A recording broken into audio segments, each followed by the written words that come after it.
morning, and I'm joined by Ngunjiri Wambugu to help us go through our press review. It's been long. Yes. Good morning. Good morning. Happy New Year. And happy... I know, one more day to stop saying Happy New Year. After tomorrow. Is there, do you actually ever stop saying it? If you don't see January, somebody... you're not allowed to say Happy New Year. Okay. It's going to be a stretch, but I guess you could. I don't know. You can pull it off. I haven't seen somebody for a while. I haven't seen you all year. So. I know. All 2014, haven't seen each other. Yes. It is good to see you. Yes. And a lot has been happening. Clearly. Yeah, a lot. What do you make of our question?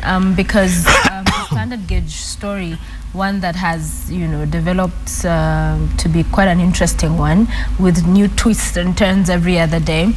And the contributions we hear from one party, the other, now we are hearing CORD alleging that the president is condoning, because in the past he's been very vibrant in fighting some of these alleged corruption sagas that have been there. But this one is... I think what is happening, in my opinion, I think we have a lot of noise on this thing that is closing up. We don't get to know exactly what's happening. It's a clear case of a lot of heat and no light. So we have a lot of noise. Then, truth be said, government has done extremely badly on communication. Yes. In just getting information out to the people. I mean, you have a situation where you say one figure today, you say another figure tomorrow, you say another figure the third day. Now you're able to explain the different figures. But you see, the fact that you didn't explain all of them the first time makes it look like the figures are changing. Yeah. So there's been a big problem with communication from government. Politics has also played a very big role. And then this shadowy figures. Yes. Yeah. Yes. And of course, then there's that thing of who are these? There's a lot of, as I say, there's a lot of gray, there's a lot of noise, there's a lot of heat. And nobody is actually pointing fingers and saying, no, so-and-so is actually the one who's making noise. Yeah. Remember, Alfred Keter was a celebrity of this, the star of this for a while. Now he seems to have faded away, but the conversation is going on. And this is huge. This is a huge thing. With political ramifications, both positive and negative. If Jubilee government can pull this railway off, they'll have made their legacy. So for sure you can understand. Isn't it too late to pull it off? I mean, because we're already so many days into this. It was commissioned already. The government, president, the deputy insisting it will go on. Then people in Jubilee giving ultimatums on it, saying, if you don't say who is this that's holding the government in ransom, or, we will do that. So isn't it too late to redeem themselves with this one? No, actually it's not, because you redeem yourself by actually putting rails on the ground. Putting rails, but somebody somewhere benefiting off of that is the problem. When I say the government pulling it off, I'm talking about putting the rails on the ground. 5 years down the road, I mean, we're going to have all this noise. Whether this thing actually proceeds as planned or not, to the Jubilee government, it will be successful when the rails are on the ground. Now, if that happens, but their legacy is made. It's like Kibaki's roads. You can fight about them, but for him, he needed the road done. And I think it's becoming very clear that for this government, especially for their first term, the railway is their big thing. Remember, a lot of the other promises have collapsed. Yeah, laptops is not happening. So for them, they're fighting this thing. Jubilee will fight for the railway because this needs to happen. Yeah, but I guess the difference with the railway and when you talk about the roads is that the biggest question that will never leave Kenyans' minds is it looks like it's a conversation about who is not eating while someone is eating. Yes. So whilst we'll have the railway, somebody ate somewhere. Yes. And unfortunately in government, in nearly every major project of any government, that always becomes because there's always going to be the question of, so why did you choose this particular person over this other one? And this one the railway issue has a lot of grace in how that whole transaction was done. Yes. But as I said, we're having a problem with communication from government. We're having a problem with politics. I expected CORD would certainly have a problem with whatever happened on this issue, because that is their work is going to be to challenge government. We're not hearing much from the former Prime Minister. Yes, he's most probably playing smart with this, because you don't want to look like you're standing in the way of a major infrastructural project. So he's going to let Botangulas and the other people make noise until there's something concrete. And that's a very good actually observation, because so how concrete is the information that the opposition is running on? If it was completely concrete, Raila would be running with it. So there's So it's politics. It's still boiling over. It's still nobody has put their teeth on the problem on yet. What the problem is. Yes. Exactly. And that, of course, making the headlines during the Standard today. Split rocks watchdog over Uhuru Rail stand. So a section of the Public Investment Committee protests after chairman addresses press omitting a crucial resolution. So we're still having this parliamentary bodies probing, and we've been seeing some of those hearings as various people address the parliamentary teams. But at the end, the biggest concern for Kenyans, and what's most important, is that some truth is shed. But are you confident that will happen? I don't think so. Yeah. I don't think we will ever get to know exactly the facts of this, because we are running ahead of the truth curve, in that the government is being forced to respond to questions. So there was something. I mean, this transaction goes back to the previous regime. Yes. Yesterday or today, we were learning about how it had been stopped by the PS then, and then because nobody wanted to support it. So nobody knows how it came back. So there's a lot of things we will never get to learn about this. And as I said, for me, I'll either see the rail or there be no rail. That's the only way. That's the big, for you, the big issue. Yeah. Another one is the ODM elections coming up next month. So secret ODM talks that forced MPs out of race. We've been seeing those declaring that whilst initially it was thought they would be contesting some positions, saying they won't.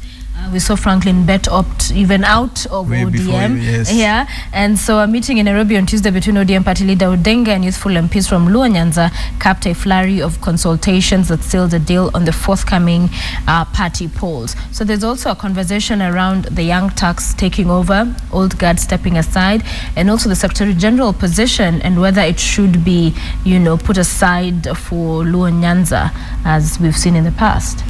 I think what we have seen happening in ODM is reverse tribalism. Reverse tribalism, because we've actually seen Luo members of parliament being literally told they cannot run. Yeah. And of course, I can see where the party is coming from.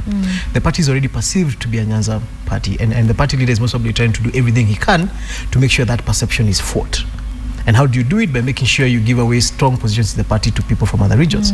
But you see, by default, the people who really want those positions, who are really wanted those positions, are from Luo Nyanza. Right. So you've told the people who are most interested in the positions that they can't get them because they come from your tribe. Yeah, there needs to be some math. Yes. Done, so there's some math being done. So we're actually seeing reverse tribalism. It shows you that we are still struggling as a country to just engage with the issue of the ethnicity. I see where the former Prime Minister is coming from. He has another election to prepare for, and he can't prepare for it with a party that looks like he comes from Nyanza alone. Okay. But then I also really sympathize with my friends Ken Obura and all the other young guys who are trying to run, because really they've been punished because of where they come from. Yeah.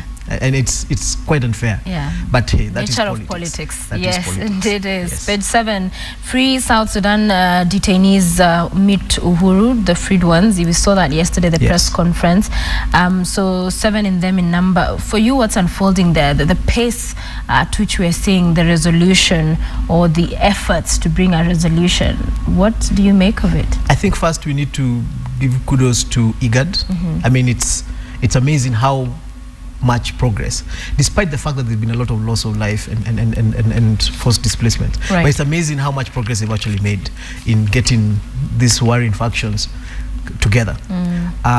It's interesting also the move that President Kiir has pulled, because he's actually divided the 14 people he has a problem with, released 7 and started cases for 7. Yes. But see, we are all focusing on the 7 that he released. But he also initiated cases against 7 started from former Vice President Riek Machar. It's a big thing for Uhuru Kenyatta. I mean, it was a serious PR position for him, because it shows I'm not just president of Kenya. I mean, guys around here listen to me. I got this, you know. And as I say, this is a brilliant coup for him, for his government in terms of foreign affairs and the stuff that other countries can talk to him about issues happening within the region. Okay. So it's well done for him. It's well done for IGAD. For South Sudan, I don't know whether much has actually been achieved. Yes. In terms of actual progress, because the person who is a bigger problem there is the former vice president, and that seems to be there's no agreement has been reached. I understand there's a possibility he will be charged for treason. So that doesn't solve the immediate South Sudan problems. On a regional basis, and in terms of slowing down whatever has been happening in South Sudan, that was an amazing move. Yeah, yesterday. Amazing move. But of course, still attention on South Sudan to see, because I mean the lives being lost, people still fleeing. They've now done a lot worse than we did in 2007 so far. I know, and you see, for them being the youngest country in the world, all this hope and dreams and aspirations of the people there, it's unfortunate that this is happening. But then again, home here back in Kenya, famine. We are talking about famine again. And Turkana, in late last year, there's been all these discoveries. You have the oil, there's water, but still we seem never to address the issue of famine comprehensively. The government knew about it. Now we are talking about women and children having to eat dogs. I mean, that is heartbreaking, and it's covered for us, of course, on page 8 and 9. This whole conversation about food security in our country is something we just must agree we have dropped the ball on. Kenyans for Kenya, was it how many years ago was it? When we raised a whole bunch of money. And I was watching guys on Twitter making jokes and saying, there's no way you're telling me to raise money again for Turkana. And not because people don't want to help, but because we can't keep doing this. Yes. You can get caught out once, twice. In fact, they say if you get caught out twice, then you're the fool. We can't keep having a situation where we're depending on a cycle that we know will bring. So when I see the Cabinet Secretary for Devolution speaking about the fact that we're going to run out of food 2 months before maize before we get some more, I'm wondering, so we knew that. We knew we were going to run out of maize 2 months before. So what did we do to bridge that gap? Yes. Why is it a crisis? Because a crisis is something that catches you unawares. This one doesn't catch us unawares. I mean, really, you can project today that next year at a time like now we'll have a problem with famine in Turkana. What are we doing about it? Yeah. I think it's something that the national government and now the devolved the county government must get their act together. We can't have Kenyans from any part of this country having to eat dogs because they're running. I mean, it just doesn't make sense. It's wrong. And it's just plain and simple to feel like they're not part of the country, some forgotten part just because there's and then you're having a conversation. They have to compete with other children in terms of education, in terms of health. How do you make that person feel Kenyan if he's struggling like that? There's some basic things that we must all have equal access to. So county government, one of them. National government must get their act straight on that one. Page 11, one more story inside the Standard. The case, the trial against the deputy president, Ruto ongoing, sang as well. So witness Ruto told the youth to uproot non-kalenjins is some of the things the witnesses there are saying. And watching what's unfolding now that they've resumed, and of course with the trial of the case against the president itself looking as though it is falling apart. The chief prosecutor trying to put that together. What do you make of where ICC and that conversation as a country is going to go in coming months, and especially for the deputy president's case as well, and that of Sang, because we've seen a lot of the witnesses saying one thing, then the next minute they turn around and say something different. I think what has come out very clearly on this process is that the initial work of building the case was either done in a rush or not done at all. Yes. And there's a certain feeling that things have been done on the wing. I mean, things have been done as we run along. You get some information. I mean, some really terrible information is hearing witnesses who actually given money to go and testify, lump sums of cash. And when you think about the amount of money they're speaking about, you realize that a lot of people would tell you whatever you want to hear for that kind of money.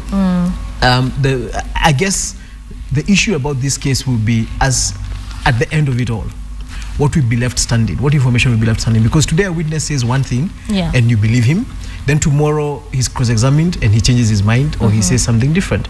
So it's like a growing narrative that nobody really knows where it will end. Right. So it's going to be, but then there's also a part of it that keeps taking you back to 2007 and some of the issues that were happening then. And I hope as Kenyans we are learning, however this case ends up, there's some things we cannot say, there's some things we cannot do. You cannot do. Yeah. Okay, and of course also inside the Standard you'll find the home and away pullout as well as the extra pullout, so do grab yourself a copy of the Standard for that. Are you a football fan? Not much. Not much. Hey, I get there. I'm Man U. You're Man U? So you're happy with the matter? We're not doing too much. Let's go to Daily Nation now. And of course, the headline story is on what's happening in Turkana. 1.7 million face hunger as drought bites again, a story we've just talked about. So definitely a lot needing to go in place for that. But it's an interesting story that's on page 3. Women's largest one in Kabogo's long list of gaffes. And I don't know if you've read this story, but yes, interesting proclamations that he's making. He was speaking when he was addressing people. He was speaking in Kikuyu, but it's been translated what he's actually saying. This is not right for a whole governor or even anybody. Kafogo is in an interesting position. He came up with a cabinet that had majority women, and everybody was like, "Wow, that is so interesting," especially in a patriarchal society like we live in. But then he's gotten himself in trouble over and over again on the issue of how he deals or how he handles or what he thinks about women. Now, to be fair to him, he actually has a fight with one really strong woman who's pushing him, and he keeps trying to ventilate it. He just needs to learn how to manage his speech. What he is saying is terrible. Yeah, it's terrible for a leader, and this is a really terrible example we are getting from our governors with how they are handling women, and the kind of references they're making to women. This is something that he should not have said. Yeah. Whatever the excuses, whatever the reasons, whatever the fights he's having with with one of the members of parliament in his county. Yes. It's just completely it's it was a reckless statement. It's very reckless. It's a reckless statement, or a list of reckless statements. Yeah, quite a number of them there as well. And of course, there's the NSSF and Kambi Dison's letter from NSSF ex-boss. That's on page 5. So MPs probing the Tasia estate row, accepting fake files from landowners. That's what the minister is claiming. So Tasia, one of those again that's out there. One of those things that we don't know enough. We perceive a lot more than we know, and it's one of those things that's big money projects. You get the same feeling. It's a lot like it's a smaller version of the railway, meaning that somebody is eating, somebody else is not eating, and the people who are, and there's a whole lot of noise going on over there about what's going on that one. Yes. Yeah. Okay. MP to take Raila on race for party seat. That's more on that particular story.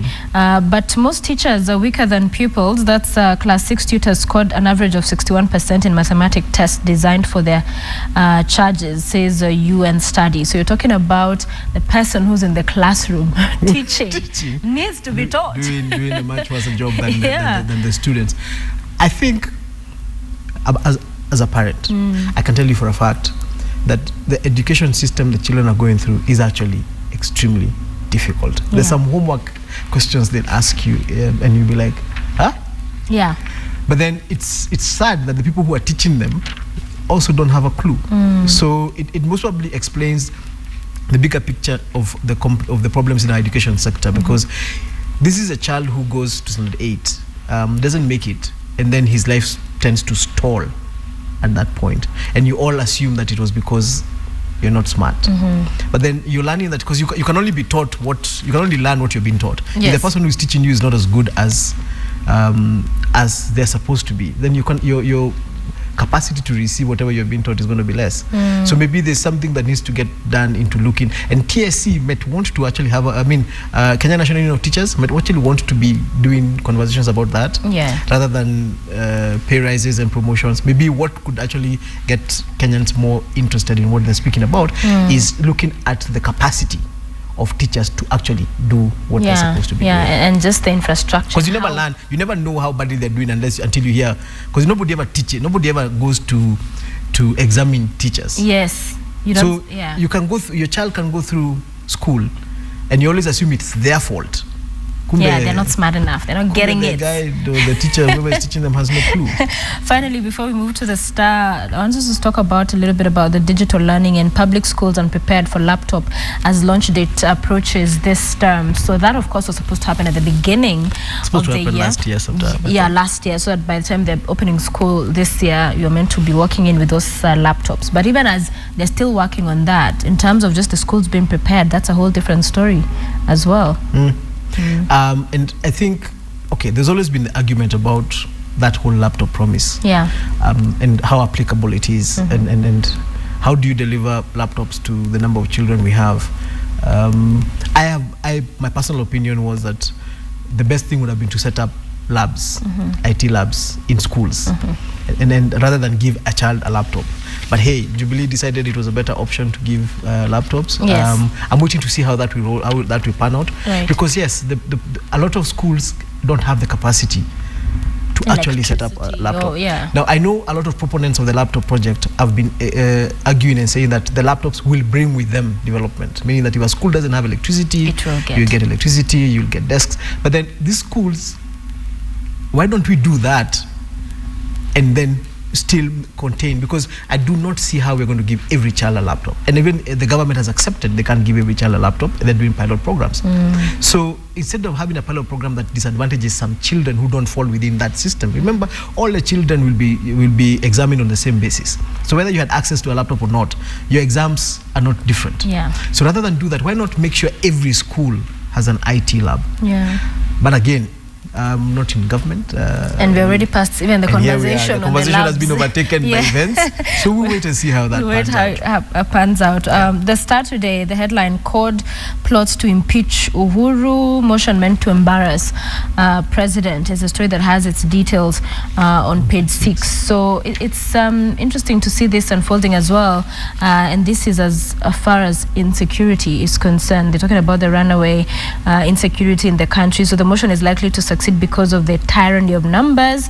Unlikely, of course, but the MPs are hoping to embarrass the president and his government. This is pure politics. This is pure opposition politics. I think one of the problems is that, you see, when Uhuru gets to do this kind of stuff he's doing with IGAD and South Sudan and what, so you have a situation where you have a president who you're not really happy with how he's doing locally, but his name, his brand is now he's been invited by Obama and stuff. Some things that CORD never expected to see happening, at least this soon. Yeah. So you need to try and puncture that balloon or just slow it down. And this is, as it's quite clear, there's no way CORD can run an impeachment motion against Uhuru and expect it to succeed. So for sure, they're doing this for some other reasons other than actually impeaching them. And the reason here is to just make him busy, just make him distract him, pull him back a bit, try and cut him down to size and just show him, look, you haven't gone very far. We can still make a problem for you. A little bit of noise here. Of course, they've picked an interesting topic because insecurity is something the government is really struggling with, and taking it to him could also has a benefit of making him focus on it, because he has to remove any reason for anybody among his own Jubilee people to imagine. And by the way, actually, it is true. This guy's got a point. You've got a point. So he's going to have to focus on the issue of insecurity. So they're bringing him back also to look at issues that are happening in the country.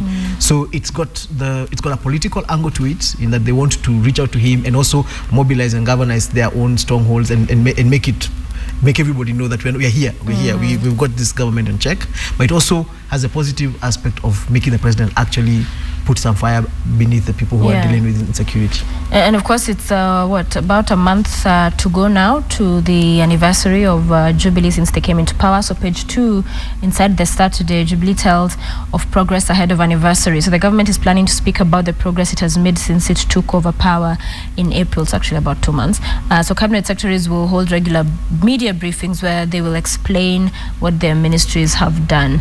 But even away from waiting when they'll start telling us, yeah, we've done this and the other, watching their performance as an analyst, what do you make of the various ministries? Which one has stood out and which one do you think has done pretty much not much?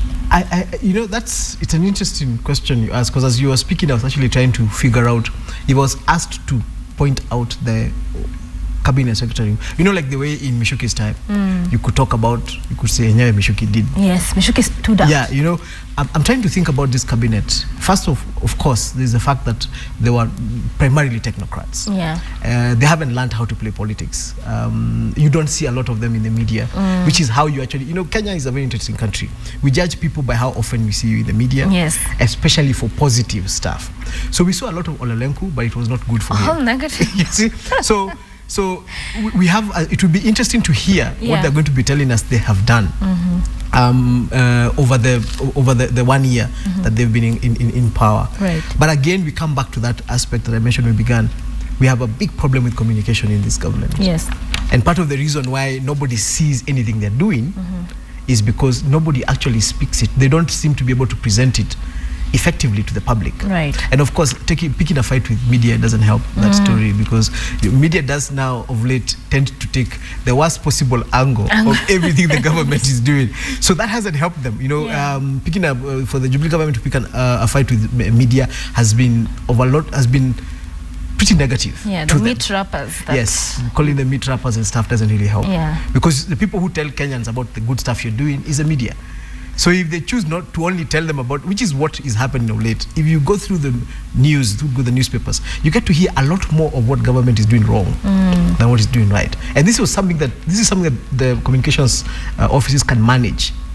Government communication can manage. They can reach out and build those bridges that seem to have been burnt. Right. But there we are. Yeah. This is what we have. Yeah, it's interesting. And also there's conversations about a likely reshuffle and expanding of the cabinet, which the president remained non-committal to. Do you think that should happen? I think it's time enough. I think it's time enough. Why I say that is because, one, this is a brand new government. Yes. A lot of the people who got into cabinet had never done this before.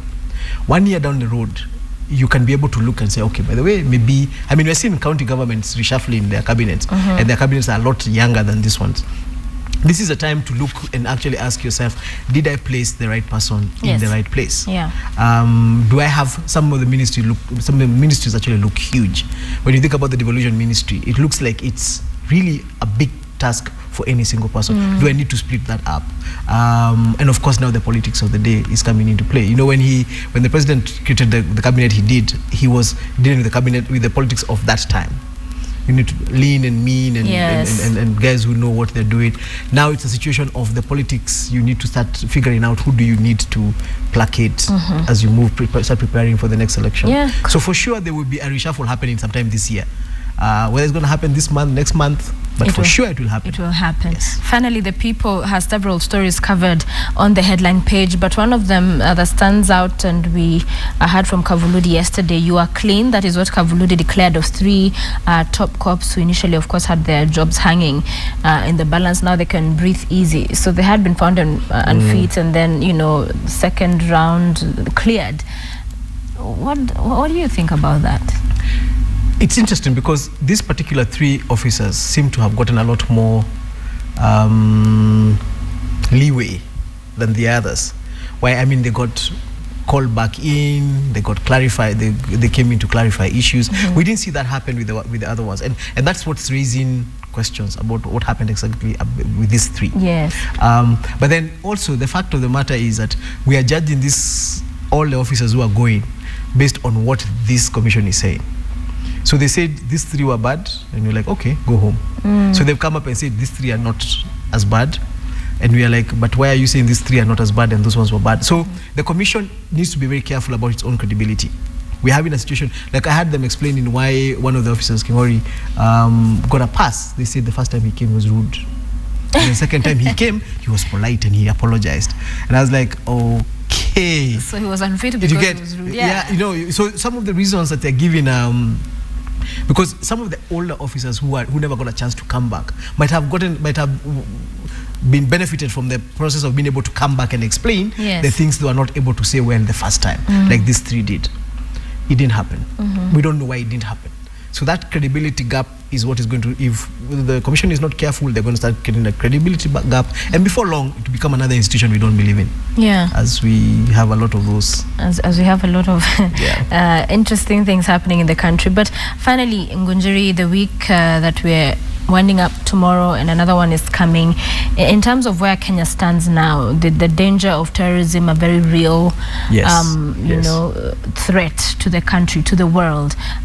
Insecurity, as we've heard, that is what CORD is using, because a very sensitive issue, one that clearly the government is struggling with. The cost of living, that is rising. You've seen what has been happening in the counties with the raising, hiking of levies. Chicken taxes. You know, chicken taxes. And we had from Treasury and the Committee on Finance from the Senate talking about those being illegal because due process was not followed. There are all manner of things happening. But at the end of it all, it's all about ordinary Monanchi and how happy are they, or how are they able, how easy is government making life possible to put food on the table. We had for the past weeks the crisis on road carnage. That has gone down a little, the conversation, but we see the reactionary kind of way the government deals with such matters in terms of, okay, no night travel or this or the other. What really just needs to happen? Where does Uhuru and his team begin? In terms of just getting people to see we are moving. We're not just issues every day going around in circles. I think, of course, for me, as I've said this, I think it will be the third time. Yeah. Their communication needs to really, they need to up their communication. Right. I think also they need to start speaking to Kenyans from a point of, rather than, sometimes you get the feeling you're being spoken down, you're being spoken at, rather than with. And for example, on the issue of insecurity, there was this clip that was done about all the places bags were being left and being seen. And we can say a lot about what the police is not doing. But then there's also a lot about what we, ordinary Kenyans, are not doing. Insecurity and security awareness and the whole fight, especially in a situation like terrorism. I mean, there's no country in the world that's been able to fight terrorism by itself. So Kenya, and we are not anywhere near having the kind of capacity some countries have. But the difference is you create a certain amount of awareness in your average Kenyan on the street to look out for people who behave in a certain way. Now, that is one of the things the government can actually do to address insecurity. Rather than just hate and police and increase the police presence and what, why not do a lot more conversations about how do you take care of yourself? How do you watch? Yeah, but see, the Nyumba Kumi thing was again communicated wrongly. Yes. And you see, nobody's talking about it anymore. But I can see where they were coming from with the concept of creating security awareness from the bottom up. But then it was presented wrong. It was communicated wrong. Kenyans shut it down even before they listened to it. Yeah. So we need to have a lot more conversations from government to Kenyans, telling them this is how you can increase your own level of security. Yeah. This is how you can stop yourself from being mugged. This is how you can watch out for funny people in the street. Now, that is what you can do. We as government, this is what we are also trying to do. So we've seen what they're doing at the airport, and now we have to spend 3 hours before you actually leave. I know. So we also must understand as Kenyans that security comes at a cost. We all have a role to play. There's a role. If you will not do it yourself, then it's going to be a lot more inconveniencing on you as an individual. Yeah. So if you don't watch out around you, then you're going to be patted down a lot more. You're going to be put in queues a lot more. Yeah. You're going to be mistreated by guys who don't seem like they actually know what they're doing. Also, a lot more. Okay. Ngunjiri, we must bring this to a close. My director tells me we must wind up, but I must ask you this one question related to an interview we'll be having later on. I'll be speaking to your daughter, which is amazing. But I saw you tweeting about an election they were having. And I've seen that with a few other schools when they have elections to actually elect the leadership in their schools. For you, do you think this is something that is being put out there to bring up a generation that has a deeper understanding or tolerance for each other, divergent views, and also just being tolerant of the same, even when you don't win, when you win, and how that whole process happens? Because you've seen in Kenya in the past how things could go south. I haven't participated in last year's election process all the way to the end. Yeah. And then I was an observer on the one for my daughter's school. Yes. So you too. Yes. Yeah. The interesting aspects about it is that maybe one of the things that we need to get right as a country is to start having a conversation about what elections are a lot earlier. Because a lot of us don't know anything about elections until you are 18, not even 18, a couple of years later. Yeah.